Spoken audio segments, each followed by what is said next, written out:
Hey, Bernard, our friends are here, and it's time for some stories, right? And, well, we don't often have a holiday fall on bedtime story night, so when it does, we have to go with that theme. So we're going to have stories about, well, love and hugs and maybe Valentines. So our first story is called Groundhug Day. It's written by Anne Marie Pace and illustrated by Christopher Denise. And this book is published by Disney Hyperion.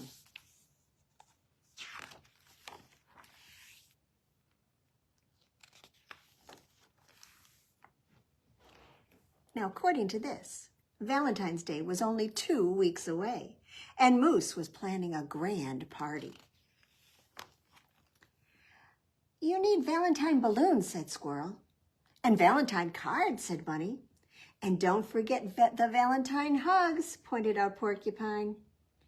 Everyone has to come to my party, said Moose. Uh-oh, said Bunny. That's a problem. What's a problem? Asked Moose. Tomorrow is Groundhog Day, Bunny said.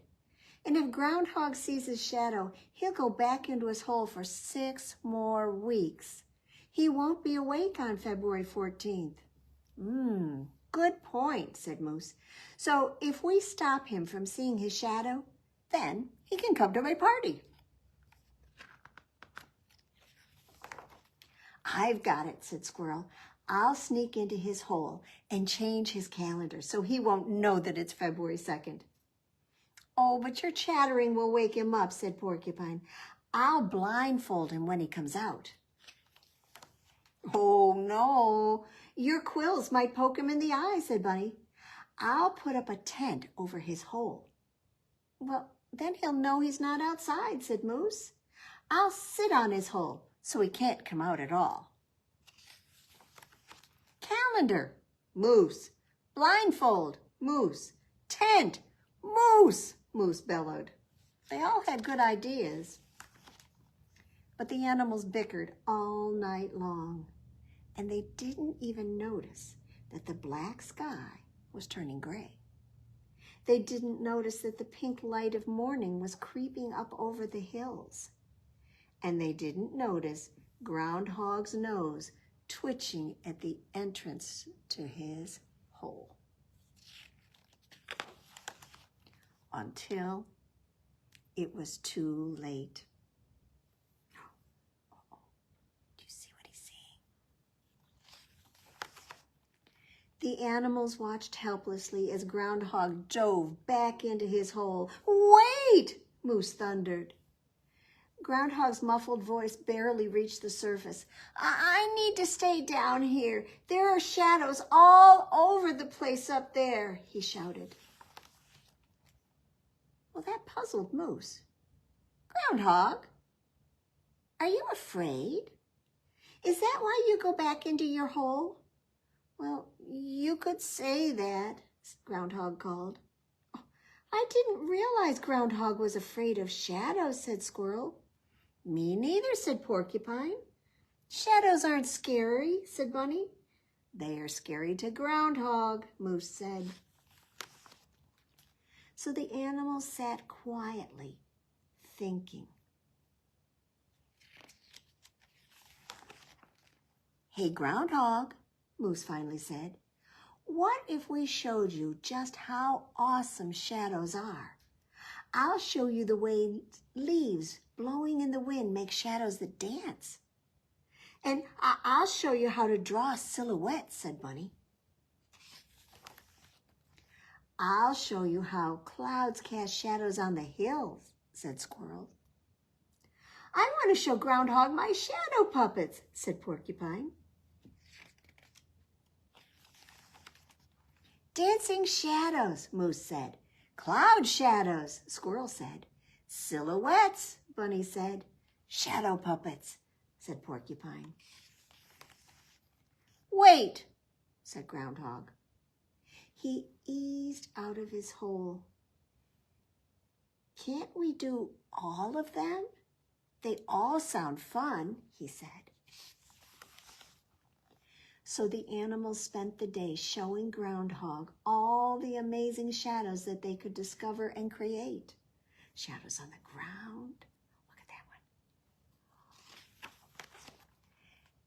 one. And they were all fun, especially Porcupine's shadow puppets.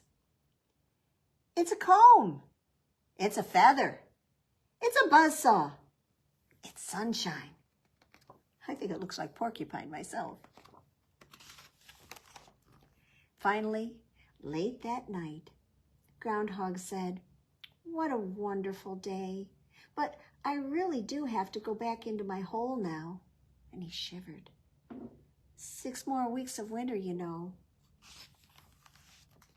"But you're not afraid of shadows anymore," Moose protested. "And now you don't have to miss any Valentine's Day party." "I may not be afraid," Groundhog said, "but it's cold up there." "But there aren't any balloons in your hole," said Squirrel. "Or Valentine cards," said Bunny. "Or Valentine hugs," said Porcupine pointedly. "Nope, but my hole is warm," said Groundhog. He looked at his disappointed friends. "We can at least have hugs before I go. Groundhugs all around, with a special Groundhog Day nose kiss for you, Porcupine." "That works for me. Happy Groundhog Day," said Porcupine. And then, 6 weeks later, Groundhog emerged from his den just in time to don a green hat. "Let's have a St. Patrick's Day party," he hollered. "We're all here." "Oh, all but Bunny," Squirrel reminded Groundhog. "Well, where's Bunny?" Groundhog asked. "Oh, you know Bunny. He's always holed up at this time of year." Can you see what Bunny's doing? Painting eggs. Well, shall we do a finger play? What about if we have groundhogs jumping on our beds? Can you get them ready? There were 5 little groundhogs who were jumping on the bed. When one fell off, oh, he bumped his head. So his mama called the doctor, and the doctor said, "No more groundhogs jumping on the bed." So 4 little groundhogs were jumping on the bed. One fell off and bumped his head. So his mama called the doctor. The doctor said, "No more groundhogs jumping on the bed." So 3 little groundhogs were jumping on the bed. One fell off and bumped his head. So his mama called the doctor, and the doctor said, "No more groundhogs jumping on the bed." So that means 2 little groundhogs were jumping on the bed. One fell off and bumped his head. So his mama called the doctor. The doctor said, "No more groundhogs jumping on the bed." And that left 1 little groundhog jumping on the bed. When she fell off, oh, she bumped her head. So her mama called the doctor. The doctor said, "No more groundhogs jumping on the bed." No more groundhogs, but I do have another, story about hugs. This is called Hedgehugs. This is written by Steve Wilson with illustrations by Lucy Tapper. And it's published by Henry Holt and Company.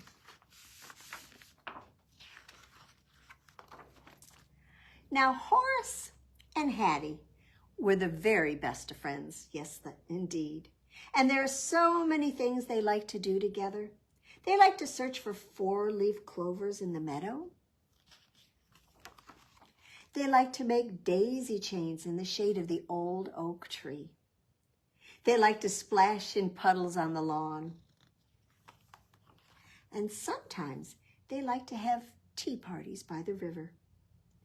Now, when Horace is busy, Hattie puts on her tutu and dances in the bluebells.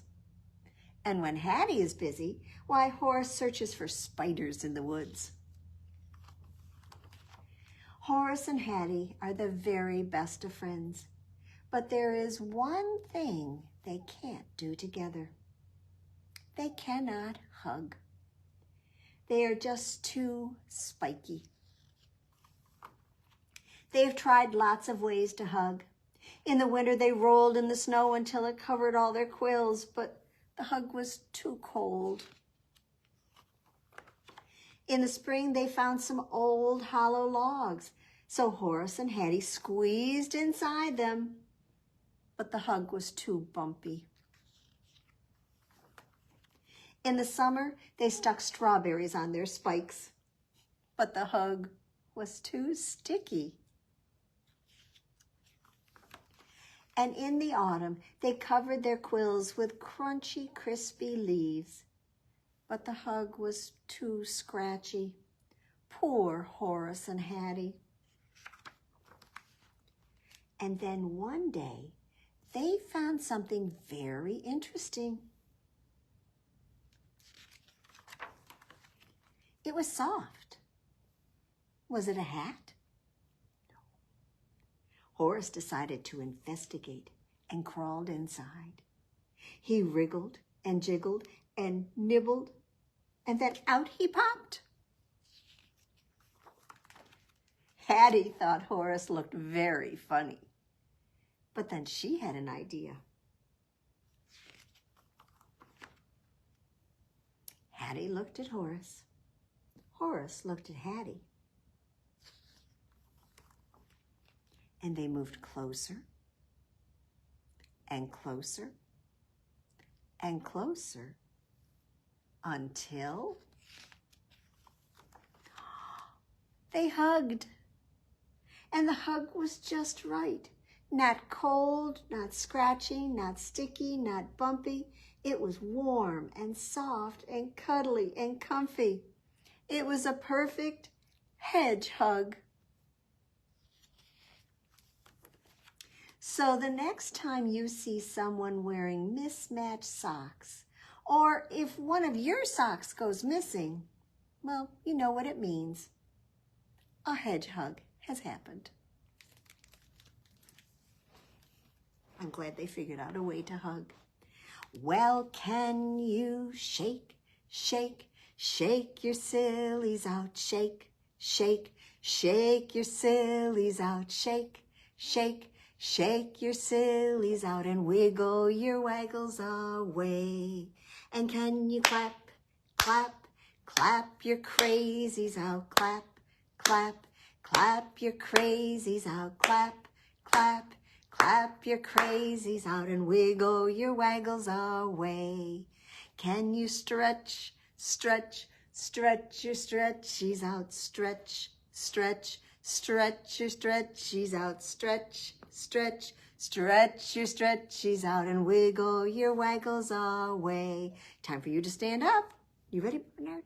Can you jump, jump, jump your jiggles out? Jump, jump, jump your jiggles out. Jump, jump, jump your jiggles out and wiggle your waggles away.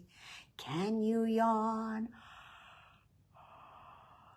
Yawn your sleepies out. Yawn. Yawn your sleepies out. Yawn.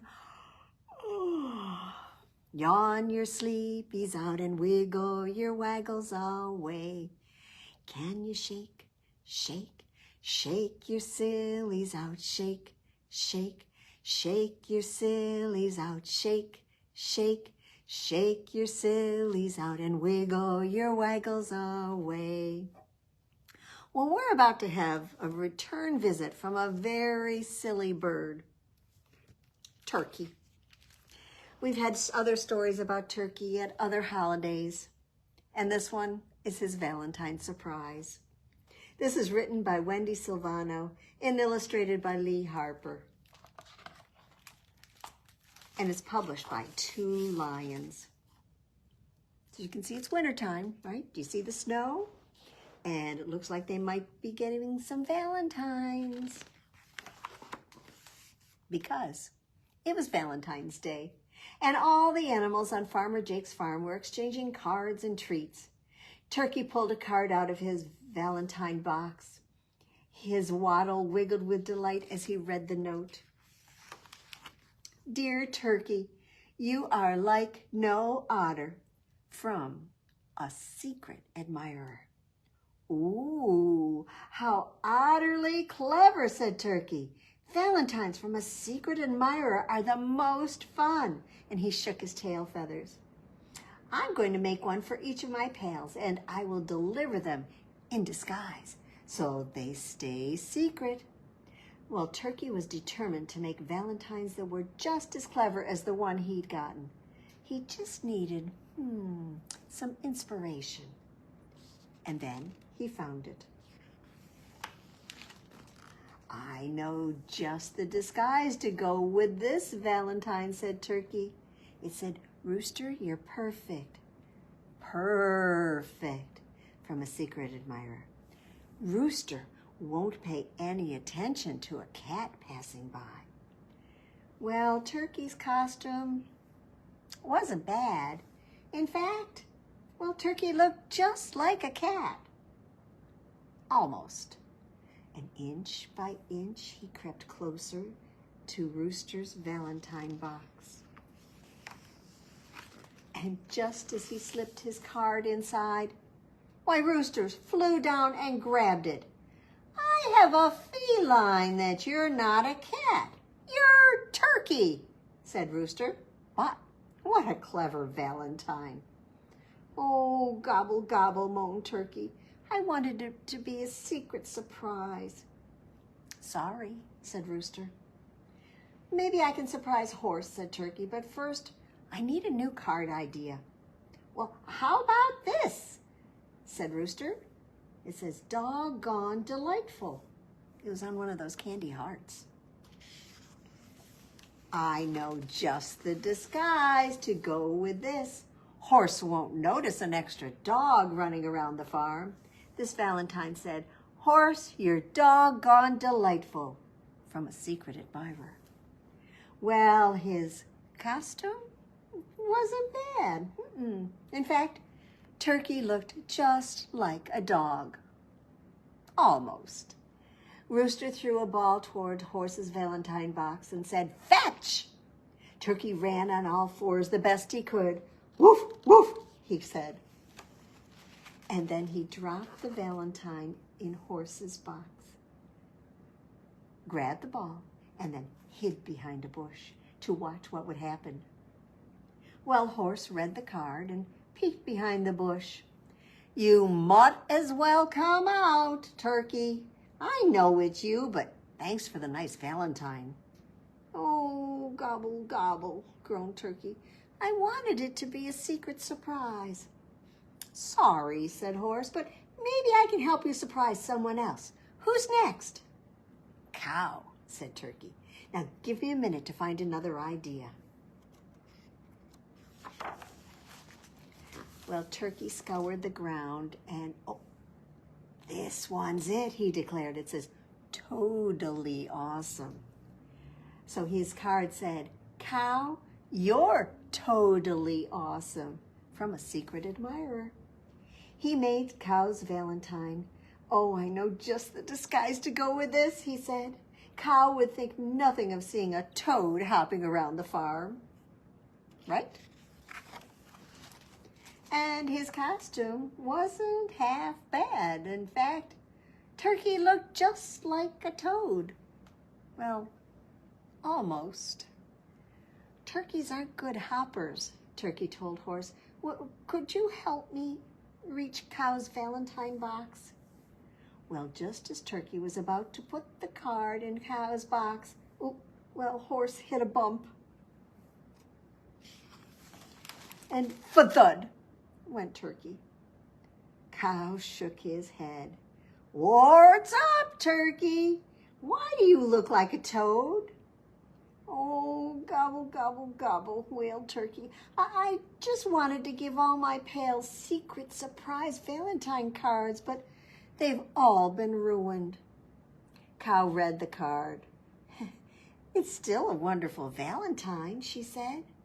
How about I help you deliver sheep's and pig's cards? They're both in the barn. Oh, that would be gobble, gobble great, said Turkey. An owl shouldn't have any trouble sneaking a Valentine into their boxes. So he made one. Let's see here. They probably won't even look up. Well, this time, his costume wasn't bad. In fact, Turkey looked just like an owl. Almost. Here are the cards he made. Sheep, you're a hoot. And for Pig, it said, Pig, I'm telling you, you're cool. Well, Cow and Turkey stealthily made their way up to the hayloft of the barn. Cow held tight to the rope as she lowered Turkey down bit by bit. Well, Turkey swung to the left. Turkey swung to the right. He was almost there, and then, achoo! Oh, flump. Sheep looked over at Pig. Is that an owl in my head? Or did Turkey just fall from the sky? Pig picked up the fallen valentines and gave Sheep hers. Cool valentines, Turkey. Thank you, said Pig. Turkey sighed. Gobble, gobble. I gobble, gobble, give up. I wanted you all to get secret surprise valentines because they're the most fun. But you all found out they were from me. Your valentines are still great, said Sheep. And so clever, said Cow. We love them, said Pig. Us too, said Rooster and Horse. Well, Turkey trudged over to his box and plopped down. Maybe next year I can surprise them. He decided to distract himself from his disappointment by reading his own valentines. And then he saw a heart that gave him one last idea. That's it. That's it, screeched Turkey. I've got to hurry. The Valentine's dance starts in just 2 hours. So Turkey peeked into the barn. No one was there yet. He delivered his secret surprise and then hustled away unseen.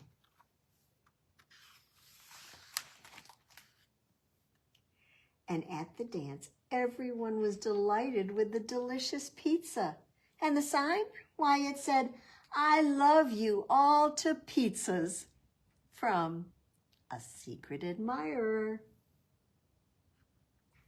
I think it's him. Turkey couldn't help but smile.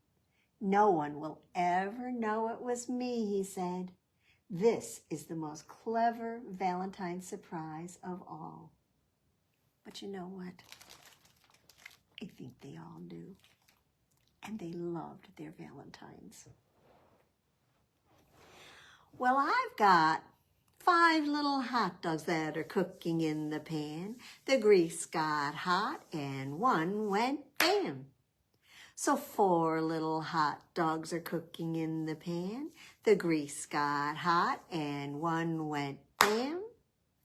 3 little hot dogs are cooking in the pan. The grease got hot and one went bam. 2 little hot dogs are cooking in the pan. The grease got hot and one went bam. So 1 little hot dog is cooking in the pan. The grease got hot and the one went bam. Now no little hot dogs are cooking in the pan. The grease got hot and the pan went bam. Let's see, I'm just keeping an eye on the clock here. Should we have a group hug? And we may even have another book, but we'll see. This is written by Jean Reidy and illustrated by Joey Chow, and it is published by Godwin Books. Now once, there was a slug needing someone to hug. Shrug. And then along came a beetle, a lonely old bug. You need a hug? I have one, said Slug, to keep your heart snug. So they had a hug. Now nearby was Mouse with a case of the grumps. She'd hit a few bumps and was down in the dumps. Chin up, said Bug. There's no need to stew. We'll help you pull through. Your hug's overdue. Group hug. And then up shuffled Skunk, lost control of his smell, and Squirrel as well had been sprayed. You could tell. Their fragrance, so foul, proved hard to undo. Never mind the P.U., said Mouse. We have room for two. Group hug. Now Beaver was busy, too busy for friends. When building his dam, his job never ends. Take 5, a quick break, said Squirrel and Skunk too. Come join our crew. Let the hugging ensue. Group hug. Along poked Porcupine, feeling quite prickly. I didn't say sickly, just pokey and prickly. She needed a hug, 'cause hugs had been lacking. Said Beaver, dear Porcupine, send those quills packing. So shake, shake, shake she did, and then group hug.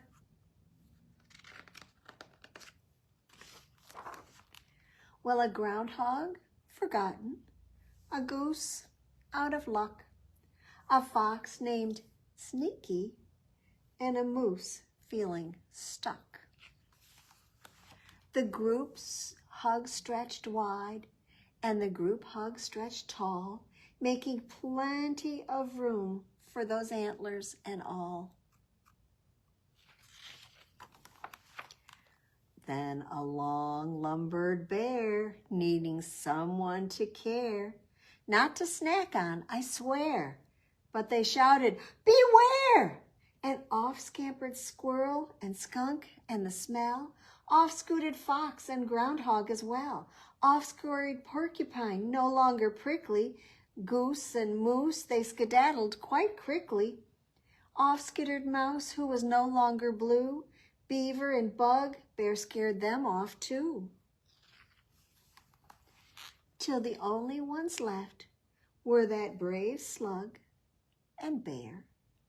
Slug said, hey there, I've got hugs to share.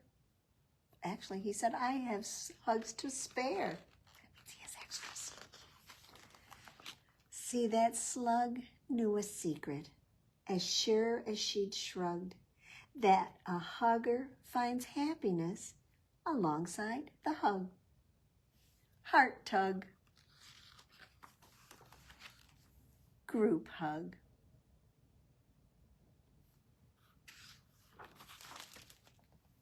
I think they found a way better way to enjoy Valentine's Day by just having group hugs together, right? Well, can you reach in your pocket? I think it's time to pull out your bubble gum. Here's my piece of pretend bubble gum. I'm going to unwrap it and pop it in my mouth and chew it up. Ready? Here I go. You do it too.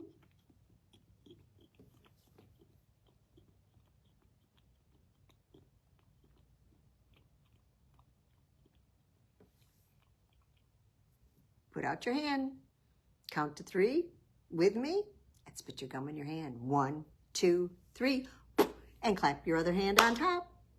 And we've got sticky, sticky bubble gum, sticky, sticky bubble gum, sticky, sticky bubble gum, stick it on your chin. Do we want to leave it there?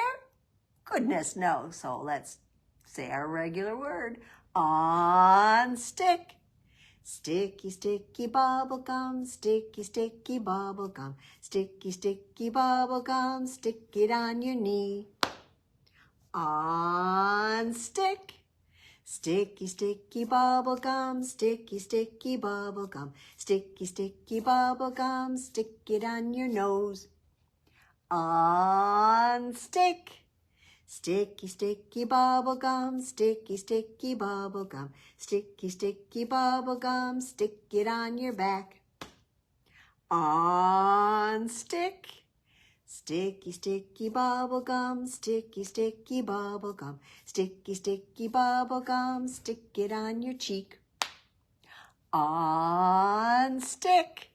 Sticky, sticky bubble gum, sticky, sticky bubble gum, sticky, sticky bubble gum, stick it on your arm. On stick. Sticky, sticky bubble gum, sticky, sticky bubble gum, sticky, sticky bubble gum, stick it on mom or dad. On stick. Sticky, sticky bubble gum, sticky, sticky bubble gum, sticky, sticky bubble gum, stick it on your toe. On stick. Sticky, sticky bubble gum, sticky, sticky bubble gum, sticky, sticky bubble gum. Time to throw it in the trash. All right, well, let's get ready for a flannel board story.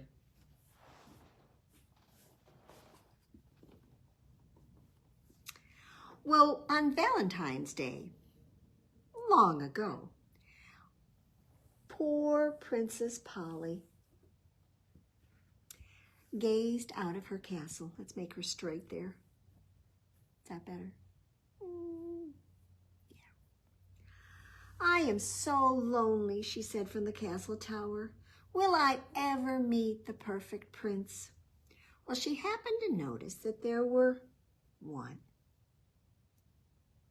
2, 3, 4 frogs who, well, were right nearby, and they heard what she had to say. Well, if you kiss me, said the first frog, I will turn into a prince. So the frog hopped up to the castle, and the princess gave him a kiss, and then, poof! Oh, he turned into a troll. I thought you said you were a prince, said Princess Polly. I am a prince of all the trolls, he said. Happy Valentine's Day.